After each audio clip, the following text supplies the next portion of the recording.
पुनः स्वागत। मैं डॉक्टर नरेंद्र सिंह शेखावत अमोता महाविद्यालय सादरपुर से आपका स्वागत करता हूं। अपन मानव भूगोल पढ़ रहे थे और मानव भूगोल में विश्व की विभिन्न प्रकार की जनजातियां और जनजातियों में बुशमैन शुरू कर रखा था।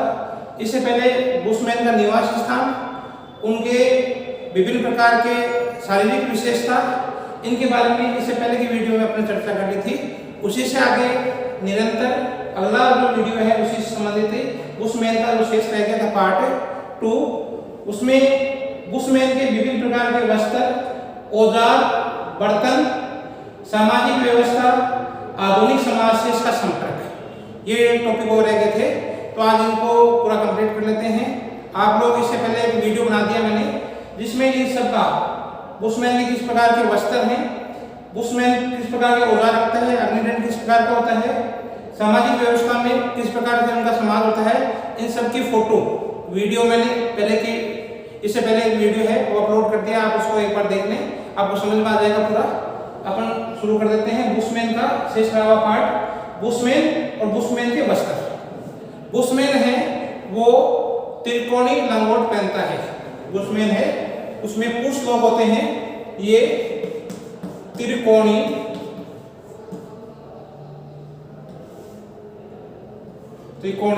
लंगोट,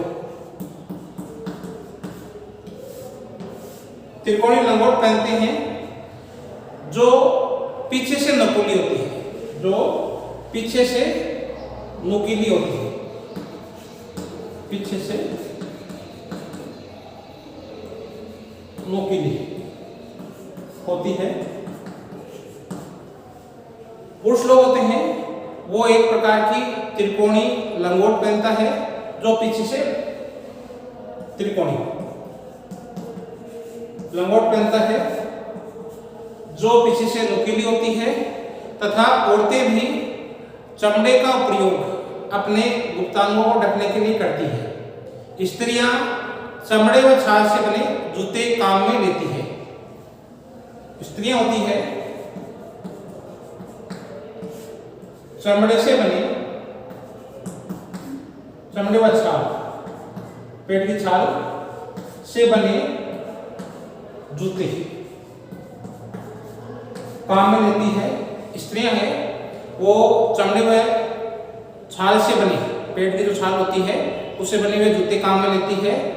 स्त्रियों के वस्त्र का प्रधान भाग चोंगा होता है। स्त्रियों के जो वस्त्र हैं इसका प्रधान भाग है चोंगा। एक प्रकार का चोंगा पहनती है। इस चोंगे को क्रॉस कहा जाता है।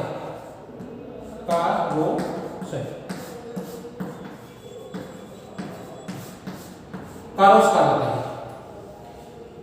स्त्रियों का जो वस्त्र है इसका प्रधान भाग है वो चोंगा है। क्या है? चोंगा।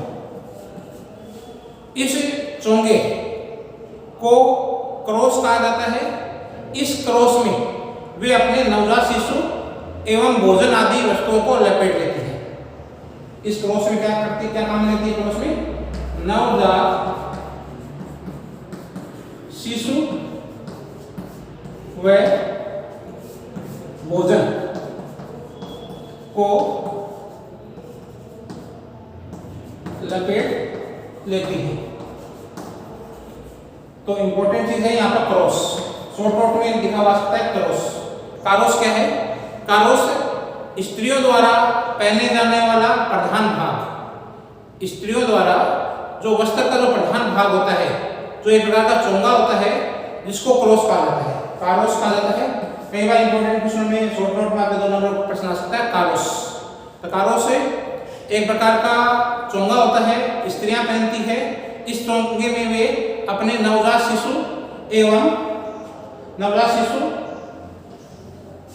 एवं भोजन को लपेट लेती हैं। पुरुष दाहिने कंधे पर एक चोंगा डालकर पीछे से ढक लेता है। जो पुरुष लोग हैं, पुरुष लोग भी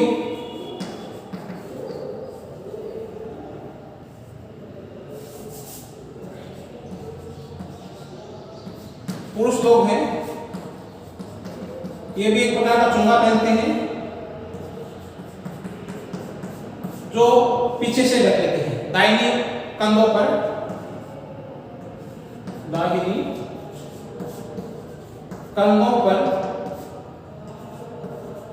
से पीछे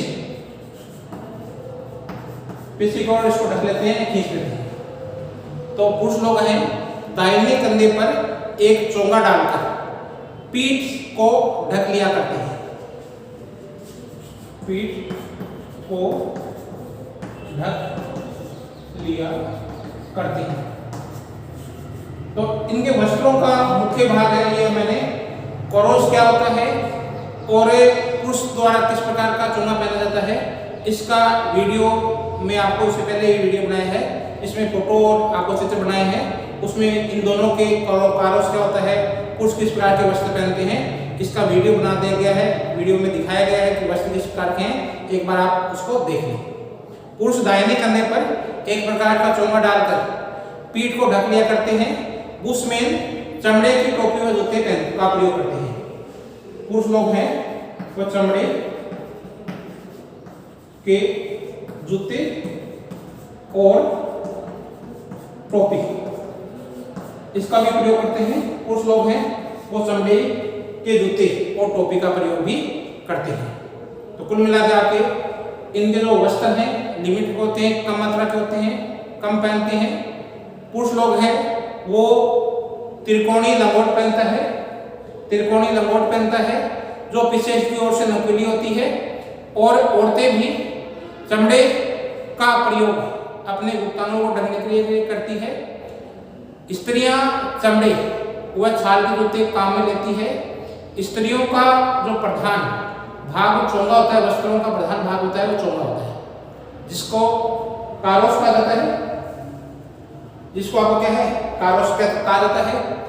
इस कारोस में वे अपने नवजात शिशु एवं भोजन आदि को वस्तुओं को लपेट लेती है।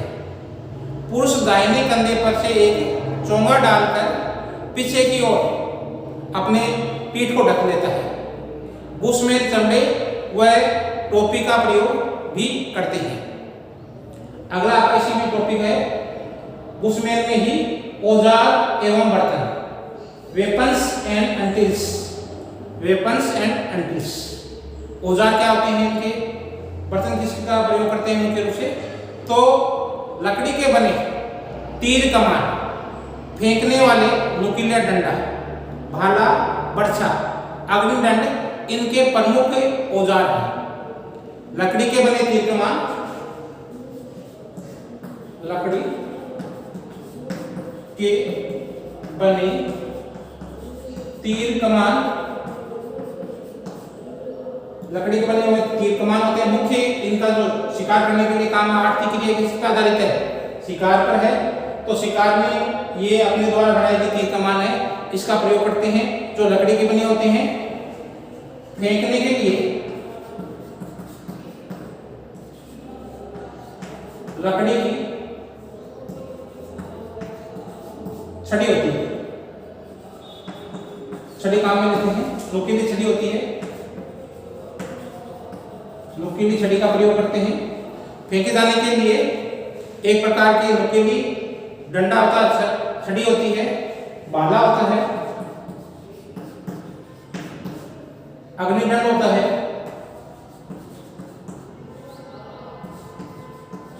ये इनके मुख्य औजार है।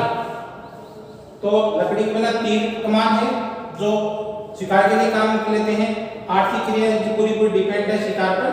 तो लकड़ी के बने तीर कमान, फेंके जाने वाले डंडा, और जो भाला है इनका शिकार करने के लिए काम में लेते हैं, लकड़ी का बना होता है, और अग्निदंड मुख्य इनका जो औजार है उसमें अग्निदंड है। ये अग्निदंड का आपको इससे पहले वीडियो में आपको दिखा दिया गया, बता दिया गया। अग्निदंड क्या होते हैं, दो लकड़ियां होती है, उनको रगड़ कर और आग पैदा की जाती है, अग्निदंड। इसका आपको वीडियो में चित्र दिखाया गया है, आप देख लेना। अग्निदंड पेड़ों के छिलकों से रस्सी बनाई जाती है, पेड़ों के छाल से रस्सी बनाई जाती है।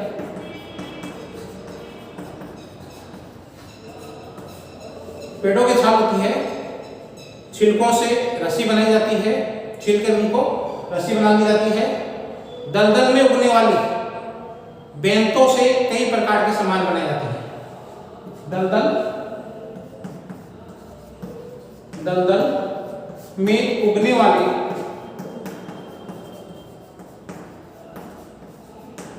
बेंतों से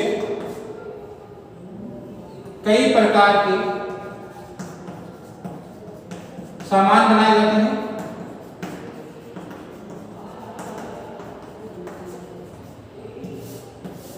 बेंतों का एक प्रकार के डंडे से होते हैं, बेंत होती है, जिनसे क्या है विभिन्न प्रकार के सामान बनाए जाते हैं।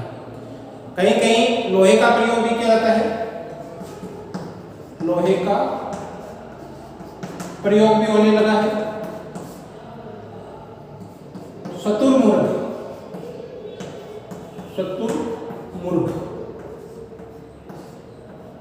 और जिराफ,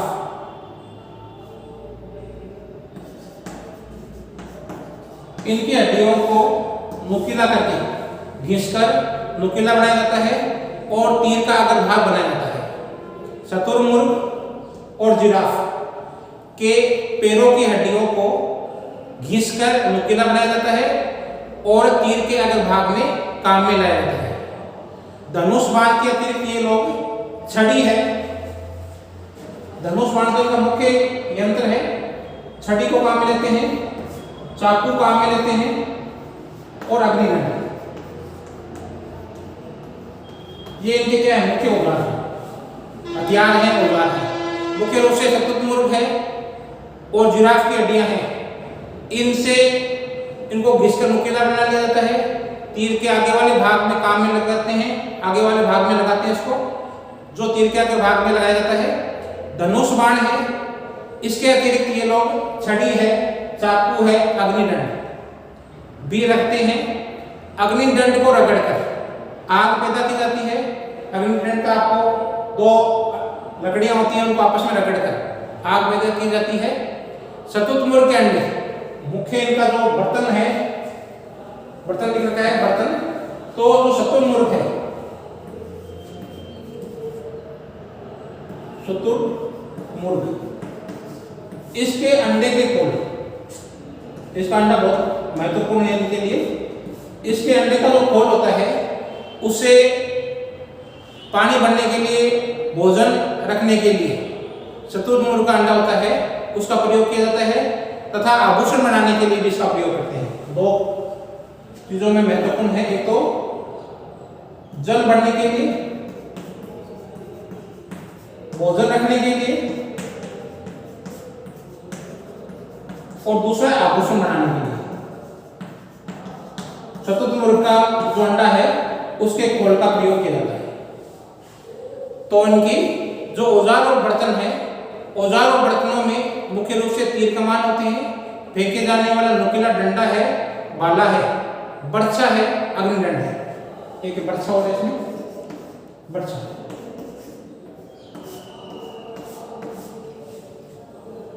लकड़ी से बने तीर होते हैं, फेंके जाने वाला नुकीला डंडा होता है, भाला होता है, बर्छा होता है, अग्निदंड होता है। ये इनके मुख्य औजार हैं। पेड़ों की छिलकों से रस्सी बनाई जाती है। दलदल में उगने वाली बेंत है, उससे कई प्रकार का सामान बनाया जाता है। कहीं कहीं लोहे का प्रयोग भी होता है। शुतुरमुर्ग है और जिराफ है, इनके पेड़ों की जो पैर है, पैर की हड्डियों को घिसकर नुकीला बनाया जाता है, जो आपके तीर के अग्र भाग के रूप में काम में लेते हैं। धनुष बाण है, इसके अतिरिक्त ये लोग क्या है, छड़ी है, चाकू है, अग्निदंड है, इनका भी प्रयोग करते हैं, अपने पास रखते हैं। अग्निदंड को रगड़कर आग पैदा की जाती है। शुतुरमुर्ग इनका महत्वपूर्ण पशु जानवर काम में लेते हैं अंडे को। शुतुरमुर्ग का अंडा रहता है वो उनके लिए महत्वपूर्ण है, बर्तनों के लिए भी काम में लेते हैं और उसे आभूषण भी बनाया जाता है। तो शुतुरमुर्ग का अंडा है, इसका उपयोग जल भरने के लिए, भोजन रखने के लिए, आभूषण बनाने के लिए भी काम में लेते हैं। अगली इनकी विशेषता है, उसमें इनकी सामाजिक व्यवस्था। इससे पहले इनका जितना भी है ये सारी प्रश्न आर्थिक क्रियाओं में आएगा। आगे पूछते हैं इनका समाज किस प्रकार से होता है, सामाजिक व्यवस्था किस प्रकार से होती है। तो बुशमैन है इनकी सामाजिक व्यवस्था, सामाजिक जो समुदाय है इसके अंतर्गत बुशमैन का एक छोटा सा दल होता है। बुशमैन का एक छोटा सा दल होता है, बुशमैन का एक छोटा दल होता है, एक छोटी टुकड़ी होती है जो सामान्यतः रक्त और विवाह से संबंधित होती है। ये दल होता है, ये सामान्यतः एक तो रक्त और विवाह से संबंधित होता है।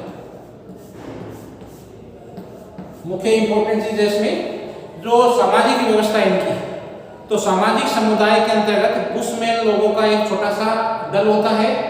ये दल सामान्यतः रक्त और विवाह से संबंधित होता है।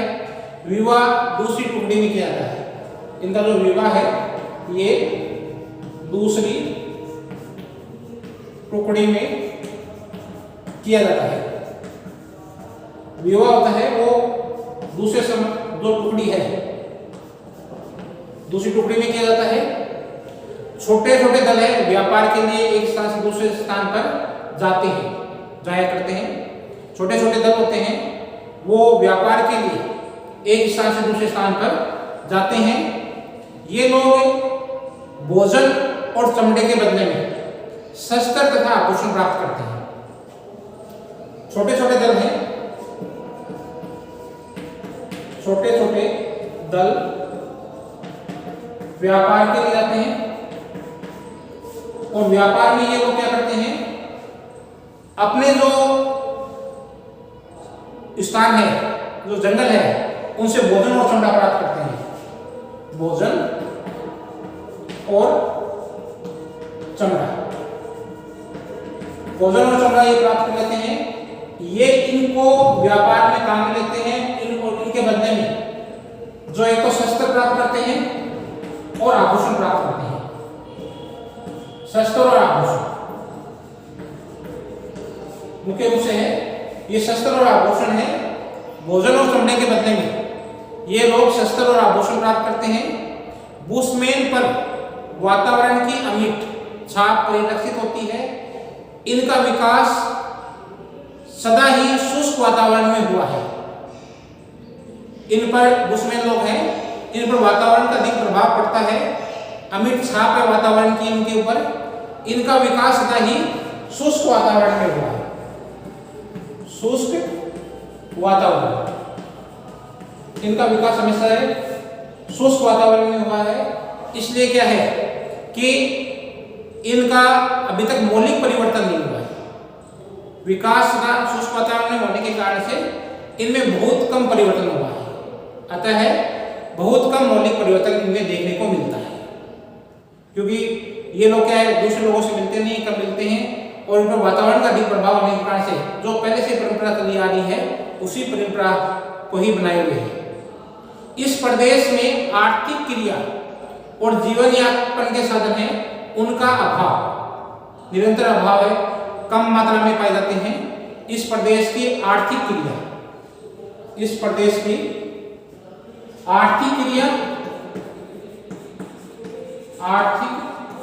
क्रिया, जीवन यापन के जो साधन है, आर्थिक क्रिया जीवन यापन के साधनों का अभाव, निरंतर इनकी संख्या को कम होती जा रही है। आर्थिक क्रिया कम है, जीवन यापन के साधन कम है।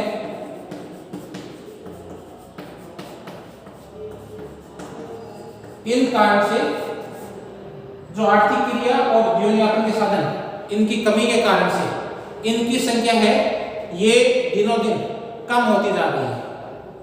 ये लोग मुख्य रूप से देवी देवता और भूत प्रेत में विश्वास करते हैं। देवी देवता और भूत प्रेत में,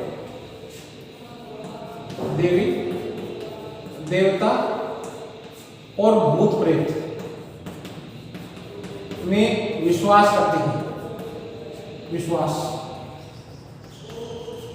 ये लोग हैं वो देवी देवता है, भूत प्रेत में विश्वास करते हैं।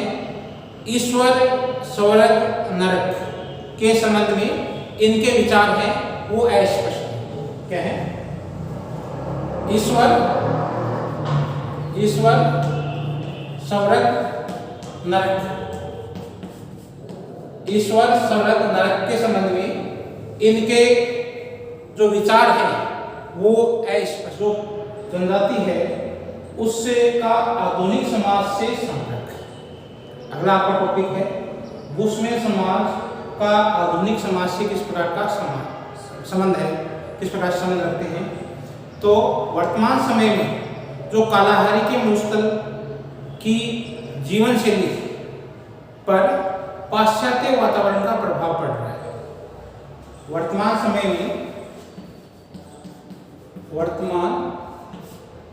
समय में जो कालाहारी के मरुस्थल हैं, कालाहारी मरुस्थल में निवास करने वाले बुशमैन, कालाहारी बुशमैन है, इनकी जीवन शैली पर पाश्चात्य, अंग्रेज लोगों का, आधुनिक लोगों का, पाश्चात्य समाज का, पाश्चात्य लोगों का प्रभाव पड़ रहा है, पाश्चात्य शैली का प्रभाव पड़ रहा है। तो वर्तमान समय में कालाहारी मरुस्थल में निवास करने वाले बुशमैन की जीवन शैली पर धीरे धीरे पाश्चात्य वातावरण का प्रभाव पड़ रहा है। पाश्चात्य वातावरण का प्रभाव पड़ रहा है बुशमैन पर। पाश्चात्य जो वातावरण है, पाश्चात्य लोग हैं, अंग्रेज लोग हैं, इनका प्रभाव पड़ रहा है। वर्तमान समय में जो कालाहारी मरुस्थल में निवास करने वाले पाश्चात्य लोगों का प्रभाव पड़ रहा है, निवास करने वाले बुशमैन पर पाश्चात्य लोगों का प्रभाव पड़ रहा है। इनकी आर्थिक क्रियाओं में आखेट के साथ साथ जहां जल की प्राप्ति होती है वहां कुछ मात्रा में कृषि करने लगे हैं। तो उनका मुख्य आर्थिक क्रिया तो क्या है? आखेट है। इनकी आर्थिक क्रिया है, आर्थिक क्रिया मुख्य रूप से तो क्या है? आखेट। लेकिन जहां जल की प्राप्ति हो जाती है, जल की प्राप्ति वाले स्थान पर ये खेती करने लगे, जीवन शैली बदल गई। पहले पूर्ण रूप से किस पर आधारित थे? आखेट पर आधारित थे। लेकिन जहां कहीं भी जल की प्राप्ति हो जाती है वहां कुछ मात्रा में कृषि भी होने लगी है। कुछ मात्रा में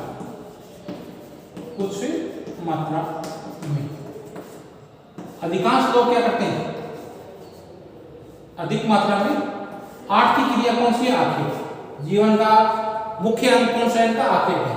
लेकिन जल की प्राप्ति जहां हो जाती है वहां कुछ मात्रा में कृषि कार्य भी किया जाने लगा है। ये लोग अब अन्य लोगों से व्यापार व अनाज प्राप्त करने लगे हैं। ये लोग क्या करने लगे हैं? इनकी जीवन शैली में क्या प्रभाव पड़ रहा है? ये छोटे छोटे टुकड़े में व्यापार करते हैं। छोटे छोटे टुकड़े में, छोटे छोटे समूह में, छोटे छोटे समूहों में व्यापार करते हैं। पास के लोगों से ये व्यापार करने लगे हैं। व्यापार में क्या करते हैं? ये लोग भोजन और शिकार किया हुआ मांस है, शिकार किया हुआ मांस व चमड़ा, इसके बदले में एक तो शस्त्र प्राप्त करते हैं और एक आभूषण और एक अनाज। आजकल ये लोग क्या करने लगे हैं? छोटे छोटे समुदाय में व्यापार करने लगे हैं। व्यापार में ये लोग शिकार किया जो भी माल है, शिकार, भोजन, मांस और चमड़ा, इनका तो दूसरे देशों को देते हैं। इसके बदले में क्या है? ये इनसे शस्त्र, आभूषण और अनाज प्राप्त करने लगे हैं। तो मुख्य बदलाव आ रहा है। पहले ये लोग सिर्फ आखेट पर आधारित थे, दूसरे लोगों से मिलते नहीं थे, जंगल में भाग जाते थे। दूसरे लोगों से संपर्क कम था। अब ये लोग क्या है, ये लोग व्यापार करते हैं और अनाज प्राप्त करते हैं, आभूषण प्राप्त करते हैं, शस्त्र प्राप्त करते हैं, और अपने चमड़ा है शिकार की जो किया हुआ है, शिकार किया हुआ वो सामान, और पास में चमड़ा है, इसको इसके बदले में ये लोग हैं आभूषण है, अनाज है, शस्त्र है, इनका व्यापार करते हैं, बदले में प्राप्त करते हैं, अनाज प्राप्त करते हैं, जिस कारण इनकी भोजन सामग्री में अब बदलाव आ रहा है। अब क्या है, पहले थे पूर्ण रूप से क्या करते थे, आखेट पर शिकार करने लगते थे, अब क्या है ये अनाज का प्रयोग करने लगे हैं, अतः इनकी भोजन सामग्री में परिवर्तन हो रहा है, भोजन सामग्री में परिवर्तन आ रहा है, भोजन सामग्री है उसमें भी परिवर्तन आ रहा है।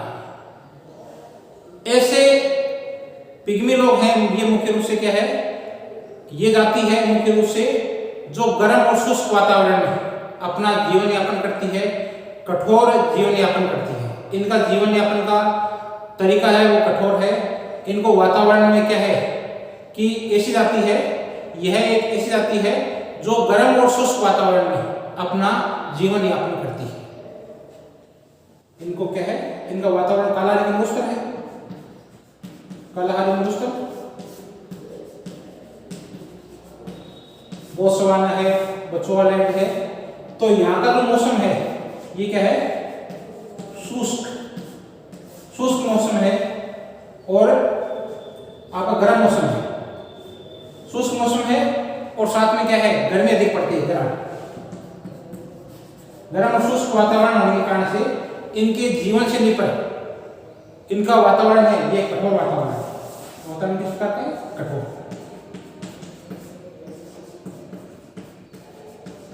में जीवन यापन करना पड़ता है, जीवन यापन करना पड़ता है।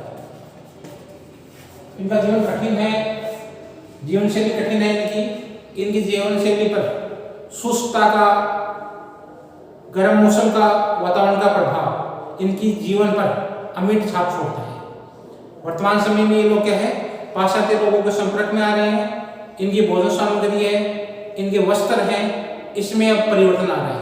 लोगों से आभूषण खरीदते हैं, वस्त्र खरीदते हैं, शस्त्र खरीदते हैं, अनाज खरीदते हैं, बदले में अपने शिकार किया हुआ सामान और चमड़ा ये विनिमय का साधन इनके पास है। इनका ये व्यापार करते हैं, छोटे छोटे समुदाय में व्यापार करते हैं।